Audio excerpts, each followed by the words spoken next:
And so now you're in Connecticut most of the time, but obviously a short commute to the city if you need to get back. Yeah.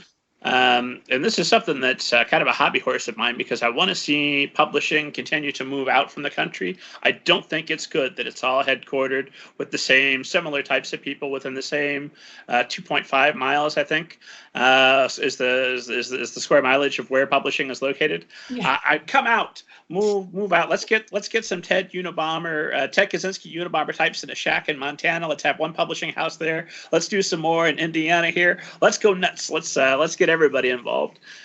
What are some things that you can only do in New York that you wouldn't be able to do working in Connecticut or someplace else?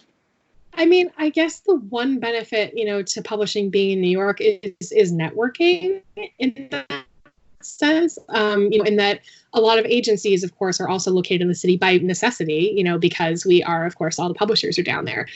So it is really easy to be able to, pick up and, go out to lunch or a coffee or drinks, something like that with an agent, like during the course of the workday or just after, and be able to, develop those relationships and everything. But at the same time, I mean, that's not necessarily something that you can't do over the phone, or over Skype, as you and I are doing right now. I mean, there's no reason why we can't cultivate those relationships in different ways, from different places. And I think that also, speaking to your point, like if we were to expand outside of the, immediate New York City area in terms of where a lot of the agencies and where a lot of the publishers are located, that opens up, the talent pool to a lot of people, especially from marginalized communities, to be able to actually participate and, be part of the publishing process. And in that sense, I think what would follow is if you have more marginalized representation within the publishers themselves, within the publishing professional community, you also will end up acquiring and cultivating more marginalized authors and voices, and putting more diverse books on the shelves. Makes sense to me. Let's do it together. Let's start a program, make publishing across America. Out of New York, make it more accessible. And not Ted Kaczynski types. I have no idea what comes into my mind sometimes with these things I say. I have no idea why that would be beneficial to publishing, but more people certainly would be. And part of this too is that, I can't see how publishers themselves wouldn't benefit, because their overhead costs would go down significantly if they weren't located in New York. I mean, the cost of renting these office spaces is obscene.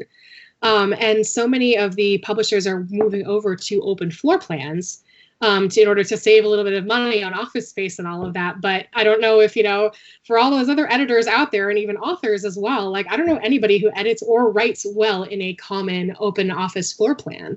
I mean, if I don't have like veritably complete silence in my own space with nobody to bother me and come up and bug me, like, it is very hard to get into the zone of editing. So a lot of my editing was not done in the office because it just was too hard to focus. I would either lock myself in like a small conference room, so I could, get some quiet time on my own, or I would just do the editing here at home. But then I assume you've got your long commute that might be good for some editing, or not so much. It was before I had a kid. And then I was just so exhausted all the time that it was largely for sleeping. But yeah, I used to commute about an hour and 45 minutes each way to work. Wow. That's a good time for, I assume you're not driving, you're riding, or are you driving? I was riding the train. I would drive like 5 minutes down the street to the train station, park, and then I was either Metro North or Subway all the way the rest of the way. And so I'm just thinking, I'm wondering if there won't be a generation of editors that when they get a little bit older, all have tinnitus because they're all wearing earphones to block out the open office plan so they can focus on their writing or editing.